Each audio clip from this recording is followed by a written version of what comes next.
é uma estação experimental dedicada à caracterização estrutural de materiais policristalinos. E dentro dessa gama de materiais policristalinos entram os fármacos. Especificamente, na verdade, é uma luz que faz uma estação experimental que faz experimentos de difração de raio-x. Então, é para estudar a estrutura tridimensional e organizada desses materiais. O usuário, basicamente, ele traz o material dele na forma de pó, preenche esses tubinhos aqui capilares, que são muito pequenos, eles têm mais ou menos esse diâmetro aqui de 1,37 milímetros e 2 centímetros de comprimento. Após colocar, então, o material dentro desse tubinho, ele é inserido na estação experimental, que eu vou mostrar mais adiante com detalhes, mas numa maneira esquemática aqui. Ele vai no centro de um difratômetro, para ser alinhado com o feixe de raio-x que incide nele. O feixe de raio-x interage com a amostra e cria os padrões de raio-x. Esses padrões de raio-x são coletados aqui pelos detetores e no final o que a gente tem como resultado, fazendo o tratamento de dados, é um difratograma de raio-x do material estudado. Tá?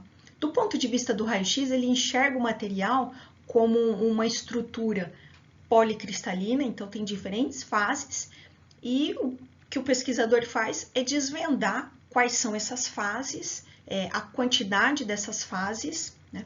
Então, especificamente lá no Sirius, a estação experimental ela opera com uma energia de 5 a 30 keV, ou seja, diferente de um difratômetro de bancada, que a energia geralmente é sempre fixa, energia ou comprimento de onda, mas geralmente é fixa, você compra, né, uma fonte de cobre, uma fonte de cobalto. Não, num laboratório síncrono, a gente pode variar essa energia e o comprimento de onda, e isso traz vantagens para os estudos de materiais. E com todo esse experimento aqui, como eu disse, o pesquisador ele pode fazer a identificação de fases cristalinas, quantificação, fazer estudos de micro e nanocaracterísticas desses materiais, como se existem defeitos, deslocações e determinar o tamanho médio dos cristalitos. Além disso, essa instalação ela oferece também experimentos in situ, em condição in situ e operando.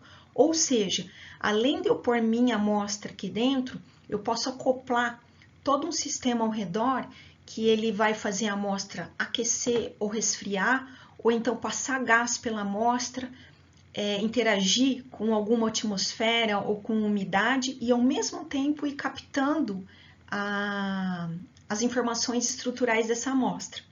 Eu também posso acoplar no final, né, na saída da minha amostra, equipamentos que vão me dar uma análise química sobre as transformações que estão acontecendo na amostra, como com uma análise com espectrômetro de massas ou micro-GC.